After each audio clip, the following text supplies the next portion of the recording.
Oke. Trip hari ini kita mulai dengan naik busway.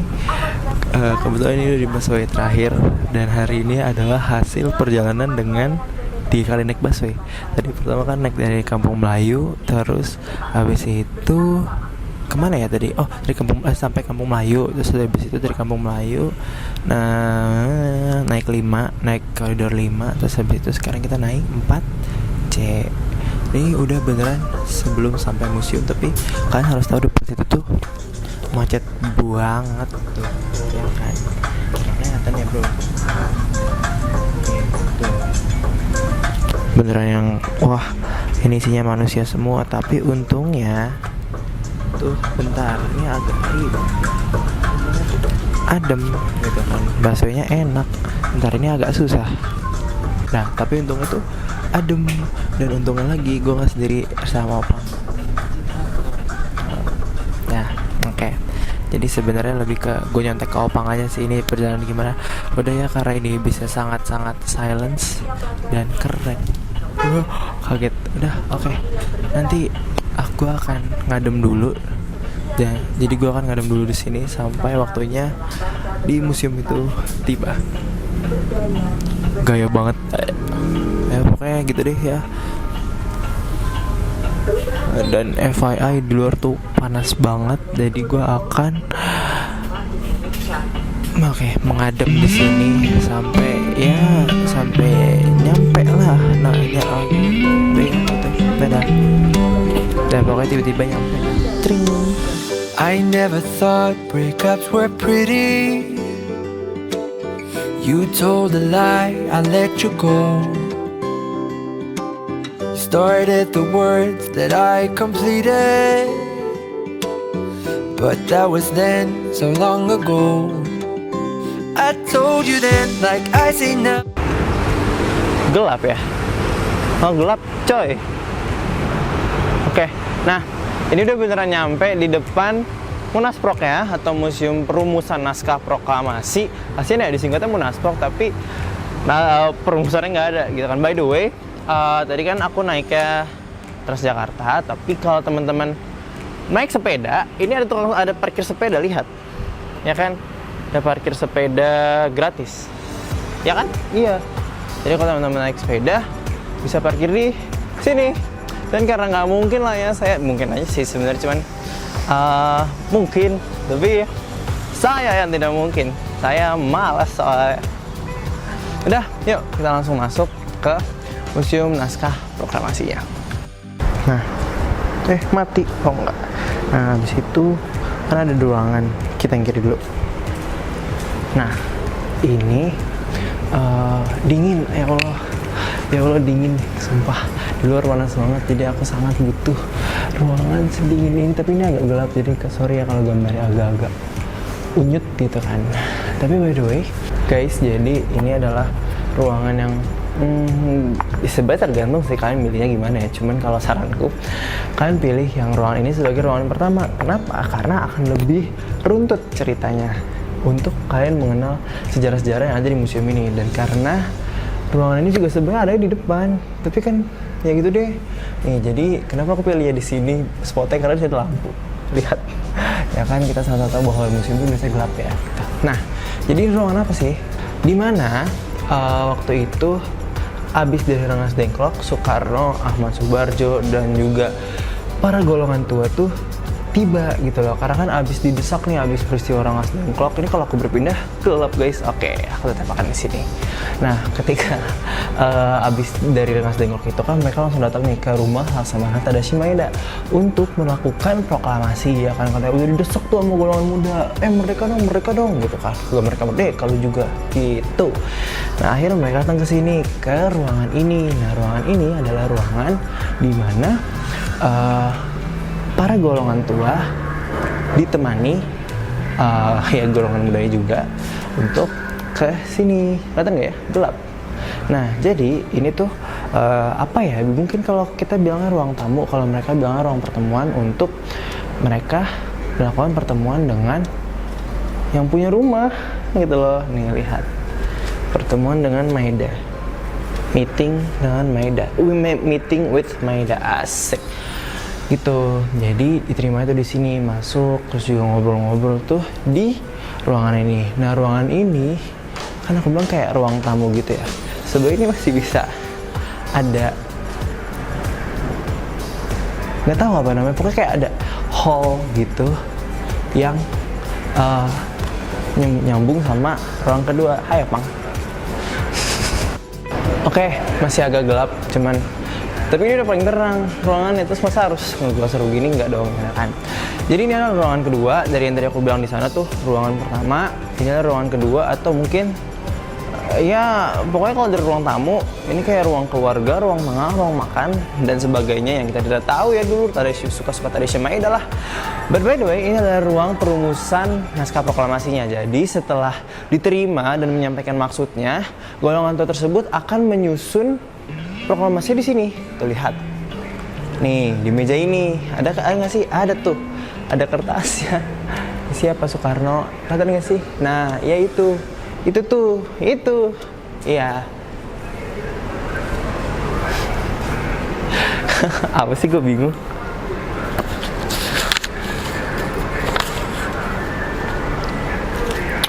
Nah, di sini juga didiskusiin kayak gimana sih kata-kata yang enak gitu loh. Karena kan proklamasi bro, nggak main-main gitu kan. Jadi kayak gimana ya katanya biar enak. Terus juga yang mendeskripsikan dan juga mewakili seluruh warga Indonesia. Karena kan nggak semua orang Indonesia bisa kesini. Kayak kalian bayangin aja 2 juta manusia ada di ruangan segini gitu.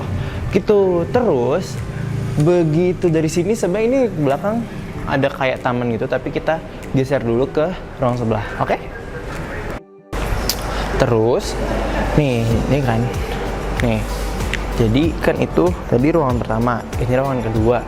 Nah, sebenarnya ruangan ketiga secara urutan tuh aku juga bingung ya gimana. Tapi pokoknya ini adalah ruangan di mana ruang pengesahan. Jadi proklamasi yang udah dibuat, udah didiskusikan, aku gelap mukaku. Oke, udah terang. Nah, jadi di ruangan ini adalah tempat di mana proklamasi itu disahin. Setelah didiskusiin kata-katanya, baru dia disahin kepada semua orang yang hadir pada saat itu, kayak setuju nggak, bla bla bla bla bla bla bla bla bla gitu. Nih, ruangannya tuh lumayan apa ya? Mau dibilang ruang tamu, tapi ruang tamunya di sono. Ini ruang apa? Nggak tahu, pokoknya gitu. Ya kan? Jadi setelah dari sana udah kesini untuk disahin tuh, makanya ini agak gede. Saya ada 1, 2, 3, 4 12 kursi lah gitu. Tapi aku nggak tahu ya dulu bukan 12 kursi apa enggak. Terus di sini ada kayak aku nggak tahu ini apa. Tapi pokoknya gitulah. Nah, setelah dari sini ini kan begitu udah disahin kan, pasti masih pakai tulisan tangan tuh, masih yang kayak jelek-jelek ya. Nggak jelek sih, astagfirullahaladzim. Nggak ya, pokoknya habis itu akan diketik di sebuah ruangan yang namanya ruang pengetikan. Nih, tara, ya kan. Nah, ruangannya agak gelap ya, tapi nggak apa-apa. Pokoknya di sini lihat, jadi kan kita bisa melihat ya teman-teman bahwa di sini ada 2 tokoh. Tokoh pertama, of course, penulis dari teks proklamasi kita adalah Bapak Sayuti Malik, dan juga ditemenin nih sama satu figur lagi. Coba tebak ini siapa? Ini namanya BM Dia, dimana beliau yang menemani Sayuti Malik dengan mesin tik. Ini kan dulu belum ada printer ya gengs, misalnya pakai mesin tik masih pakai mesin tik untuk ngetiknya biar rapi gitu.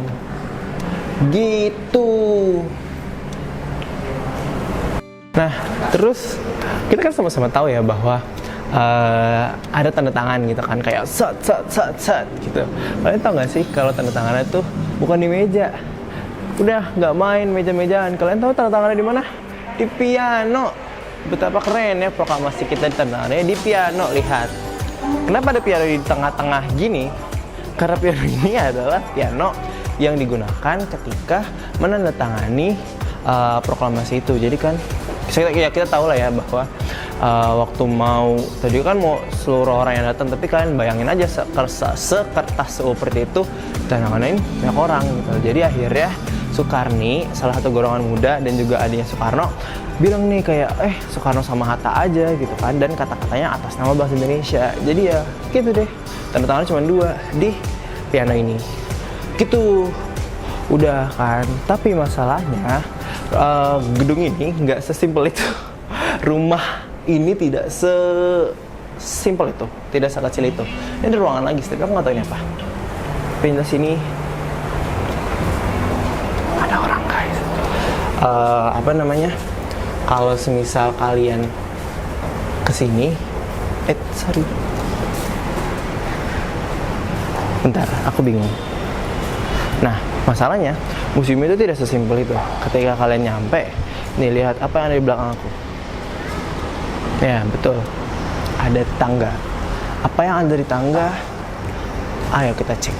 Harusnya sih kamar ya, karena kan rumah. Ya nggak Pang? Ayo naik. Ya, ayo kita naik. Anda berada di lantai 2 Museum Perumusan Naskah Proklamasi. Di sini, Anda akan menemukan koleksi museum yang bercerita mengenai peristiwa proklamasi dari kurun waktu 1942 sampai dengan 1950. Terdapat juga ruang toko yang berisi barang koleksi pribadi milik tokoh-tokoh yang hadir pada saat perumusan naskah. Nah, begitu kalian menaiki tangga yang tangga cakep dah. Lihat, ada bludru. Iya, ada bener kan namanya bludru ya, pokoknya karpet-karpet yang empuk-empuk gitu. Kalian punya opsi nih, ya kan? Kalian mau ke kanan, jujur sebenarnya ini kanan ya.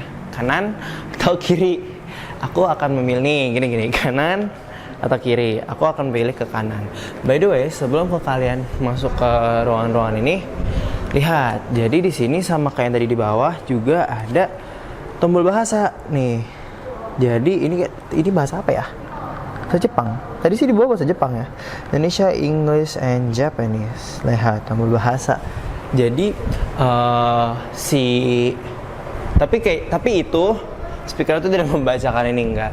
Dia cuman kayak bikin apa ya, penjelasan bagaimana sih yang ada di sini gitu. Tapi kebetulan ini cuman bagian welcome to lantai 2 gitu doang. Di sini ada bagian prolog karena lantai 2 itu mostly isinya tentang, kan kalau tadi di bawah tuh tentang bagaimana sih perumusan naskah Pancasilanya itu sendiri kan, mulai dari ruang-ruangan bersejarah sampai ditandatanganin di atas piano ya kan. Tapi kalau di sini lebih ke apa ya? Ruangan-ruangan tentang sisa-sisa penjajahannya gitu, sisa-sisa kemerdekaan gitu. Banyak ruang tokoh, terus juga ya pokoknya seperti museum-museum lain, koleksi-koleksinya gitu loh.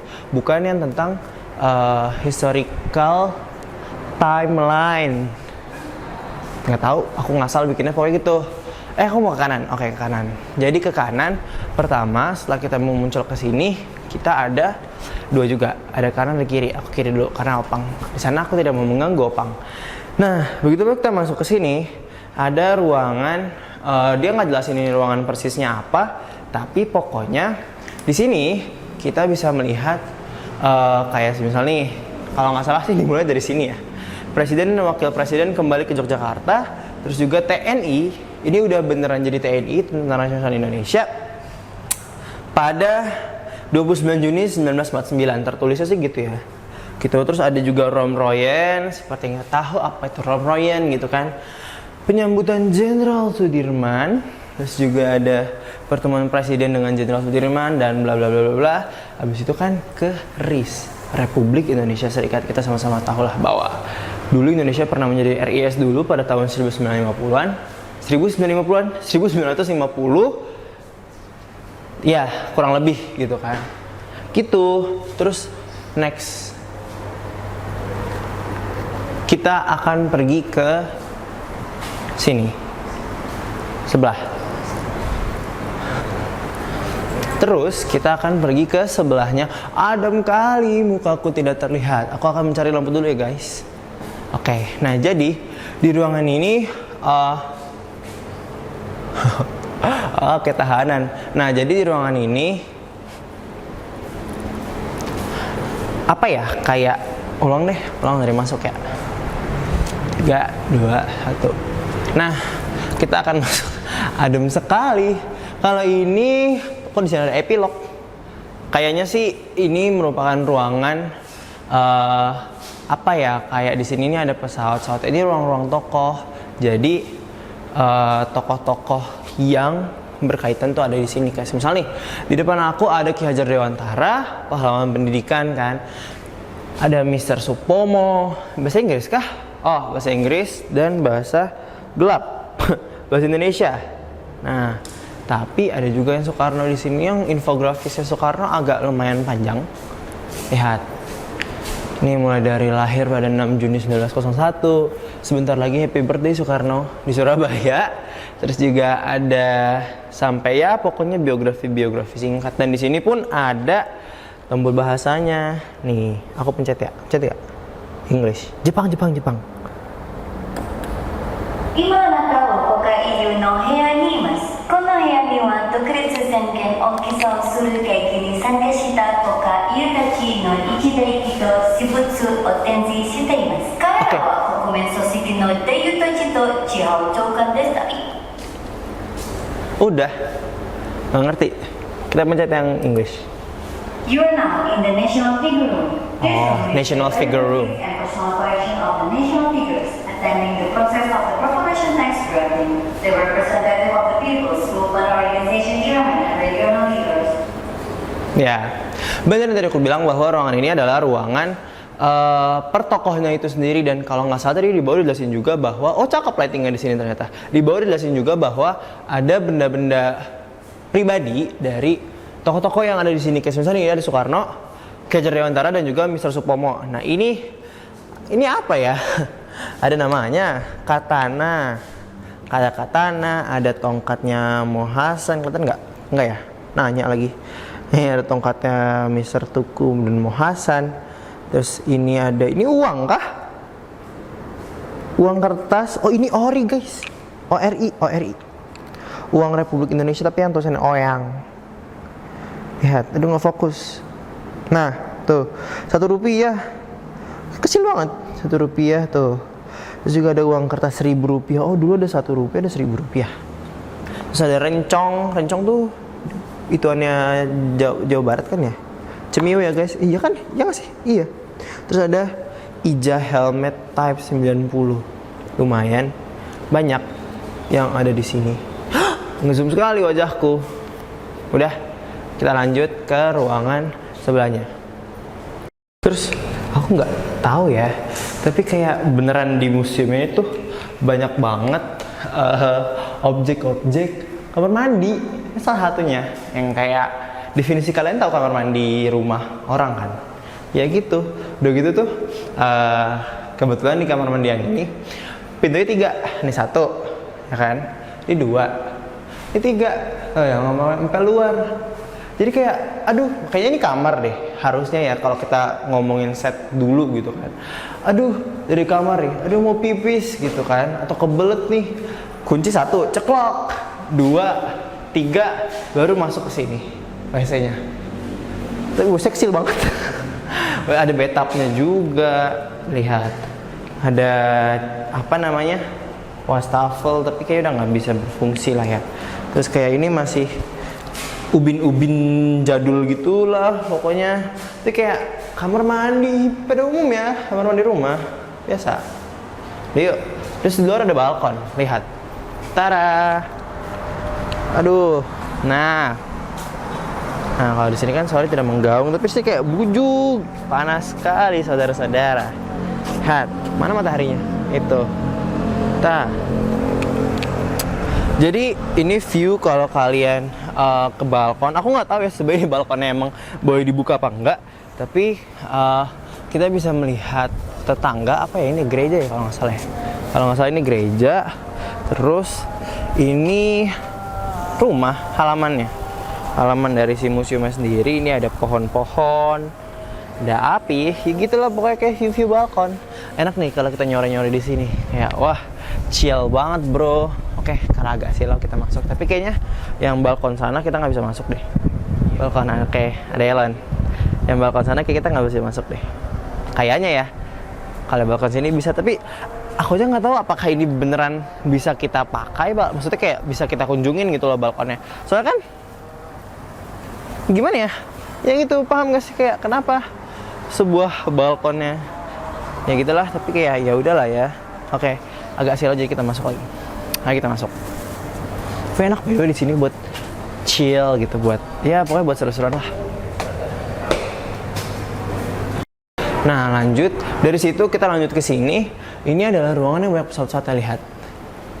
Nah jadi di ruangan ini tuh ada miniatur, bukan miniatur tapi jadi kayak di sini tuh jelasin bahwa dulu bagaimana sih Jepang itu dibom dari ketinggian 10 meter ya, 10 kaki, 10 meter, 10.000 meter, sorry, ada tulisannya, tara, tuh, ya kan, bawah. Nah, Hiroshima dan Nagasaki pada tanggal 6 dan juga 9 Agustus 1945, bagaimana sih, kenapa bisa sampai digituin tuh ada di sini, itu, sampai yang akhirnya kita melakukan rengas dengklok dan juga pendesakan untuk melakukan proklamasi dengan segera. Now you're not here, you brought us down, I told you so. Oh, how I wish I didn't care, that we were okay, that I could just erase, rewind, let it roll. Meet me back here next year. Lihat, ada bunker. Tapi kayak nggak berani deh. Boleh nggak sih dimasukin? Boleh nggak kita turun? Harus ada yang damping. Harusnya sih boleh ya. Tapi bisa dibilang hati-hati naik turun. Tapi takut. Itu apa? Mari kita cek.